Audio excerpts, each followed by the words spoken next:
Sasa tulimwendea Mwambusa sasa mwe ushakuzana ngora ni mwewe. Abazungu abali bafite indora miheto ningoho nibindi. Oya. Aya majambo ya jana hari ya mubiyenzi sisha kuyumva jeyo. Alikataa Mwambusa. Lakini wazee wakasimama wakasema sisi tutafanya. Wazee walipata tabu, walipigwa, walifungwa, wakateseka. Sawa?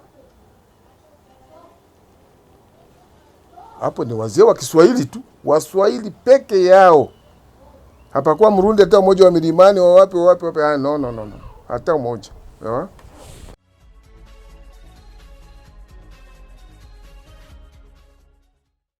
Jina langu mimi naitwa Ahmad Ibrahim Bakundukize. Sikia source ya independence ya Burundi. Usikie source ya independence ya Burundi. Sasa wazee wa Kiswahili hapa wakaunda chama. Parti ya kwanza, parti politiki ya kwanza ya kuomba independence ya Rwanda na Burundi. Sio Burundi tu, ya Rwanda na Burundi. Sawa? Ilikuwa formé hapa Burundi 1954. Siège yake ilikuwa hapo 13e avenue numero 9. Ile nyumba ile Warundi wangekuwa ni watu kabisa wako, kwa sababu walibare hawataki waonekane kama Waswahili walifanya kitu. Wangenunua ile nyumba, ilikuwa ni nyumba maison souvenir. Ile ndio parcelle, ndio maison de l'indépendance. 13e avenue numero 9. Ndio palianza pale. Na nani alianzisha chama? Mtu mmoja anaitwa Salum Mashango.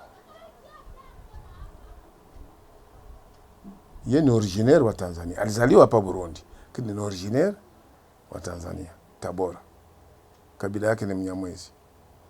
Akakutana hapa na wazee wa hapa Burundi, wako wazee kama vile kina mzee Rajab Kesa, wakina mzee Rajabu Kaminambeo, wakina Mashango, wazee wengi tu hapa Burundi. Sawa? Wakamwapia, wakaunda parti politiki inaitwa UNARU, Union Nationale Africaine de Rwanda Burundi. Ikawa appuyé par Mwami Charles Mutara wa Rwanda. Mwambusa alikataa, alikimbia. Sasa tulimwendea Mwambusa sasa mwe ushakuzana ngora ni mwewe. Abazungu abali bafite indora miheto ningoho nibindi. Oya.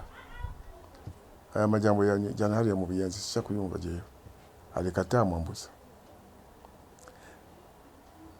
Lakini wazee wakasimama wakasema sisi tutafanya. Wazee walipata tabu, walipigwa, walifungwa, wakateseka. Sawa? Hapo ni wazee wa Kiswahili tu, Waswahili peke yao. Hapakuwa Mrundi hata mmoja wa milimani wa wapi. No. Hata mmoja. Sawa? Hakuna. Ni wazee wa Kiswahili tu peke yao ndio walilite pour l'indépendance.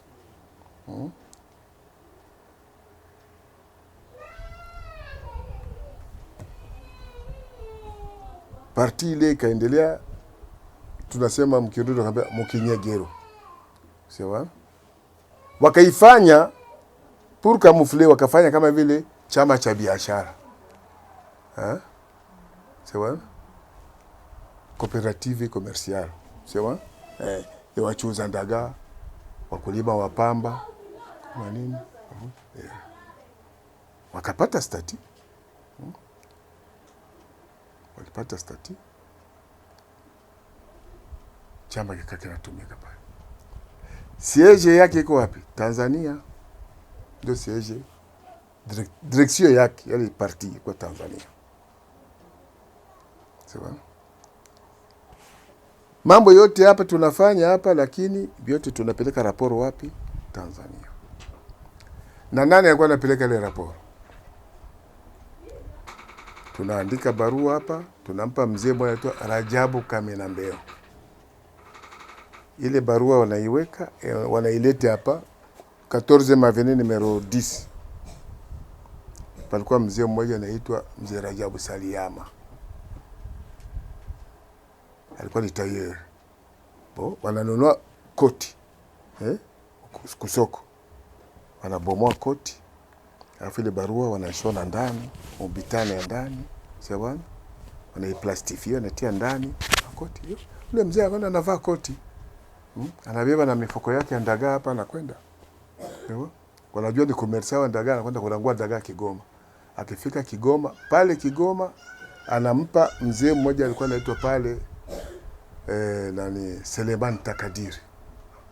Anampa ile barua, anaipeleka Dar es Salaam. Sawa? Ndivyo mambo ilikuwa, ndio hivyo wanazoea kufanya hivyo. Maraporo yanaenda Tanzania hapo. Kufika la 1957 Ghana inapata uhuru. Kwame Nkrumah akaitisha tena deuxième congrès panafricain.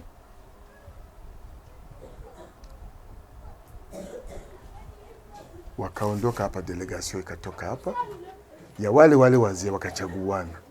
Sasa unaona pa wakasema sasa sisi tutaenda kule. Kule watu wanasema Kiingereza, wanasema Kifaransa. Sisi tutasema nini kule? Delegation ya Burundi tutasema nini kule? Wakafanya eforo yao kutafuta porte parole wao. Sasa lazima tupate porte parole, mtu mmoja ambaye intellectuel. Sawa? Mwenye tutaenda naye kule. Wakampata mtu mmoja anaitwa Tade Seriomonsi. Seriomonsi Tade. Ndio premier Murundi qui n'est pas musulman aliingia dans le cadre politique. Seriomonsi Tade. Wakaenda naye Ghana. Waliporudi sasa ndipo ikabidi Nyerere, kati huo Nyerere sasa ameshatoka Tabora, amesha kuja Tanganyika, ameingia ndani ya Tanganyika African Association.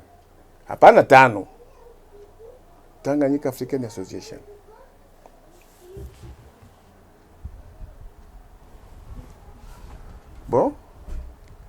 Palipotokea ngora ni kati ya ile wakawa division kwa vipande hivi viwili. Nyerere akajitoa, sawa?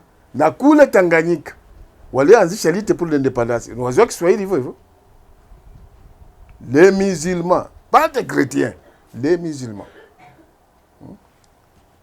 Nyerere sasa alipokuja sasa akaja akawadivizie watu. Unaona hivyo? Walikorogana kwa vitu, siwezi kujua ni vitu gani walikoroga. Wakati mimi niko mdogo nasoma, ilikuwa sisi usiku wazee wakifanya sawa, nafanya nini usiku mkutano, sisi tunakuja tunakaa hapo. Wakimaliza, leta maji. Tuleta maji, tunanawisha, tuleta chai, nini, mandazi wanakula, wanaondoka na kwenda. Wanaondoka usiku, hapana kusema kikundi.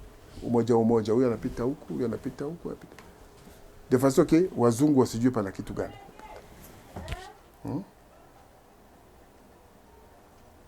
Lakini Nyerere ikatokea problemi kidogo katikati yao, akaunda chama kingine. Akaunda Tanganyika African Nation Union 5. Sasa hawa wazee wengine wakabakia na UTP. Wakaunda chama kinaitwa UTP. Union Tanganyika Party. Ndani ile ikatoka vyama hivi UTP, Union Tanganyika Party na Tanganyika African Nation Union. Sawa? Sasa ile Tanganyika African Nation Union ya Nyerere ndio ikaungana na UNARO. Naona hivyo. Ikawa tukatumika hivyo. Lakini sisi raporo zetu zote zinaenda Tanganyika. Kwa Mwalimu Nyerere. Mwalimu Nyerere naye anasafirisha. Sawa? Sasa wazee walipotoka kule ikabidi wakawa oblige, andikeni barua yenu nyie watu wa Rwanda Urundi. Muandike barua ya kwenda ku Nations Unies. Naona hivyo. Ikaonekana nani ataandika ile barua? Nani anajua kuandika Kiingereza? Kiingereza kitomoye. Ni nani? Tukamtafuta mzee mmoja anaitwa Ahmad Abdallah. Ahmad Abdallah ndio alicompose lettre ilikwenda kwa Nations Unies. Mzee Ahmad Abdallah kaandika barua, ikaenda Tanganyika, ikapelekwa kwa Nations Unies. Sawa? Ikaenda kule. Sawa? Ndio sasa chama chetu Nations Unies ilipokusha kujua wabeleji wako obligé kukubali kile chama kuwa parti politique. Na Roi Baudouin akakubali, akasema ni lazima muwape independence. Sawa? Hivyo ndivyo hii politiki ya Burundi ikaendelea. 1957 Rwagasore alifika hapa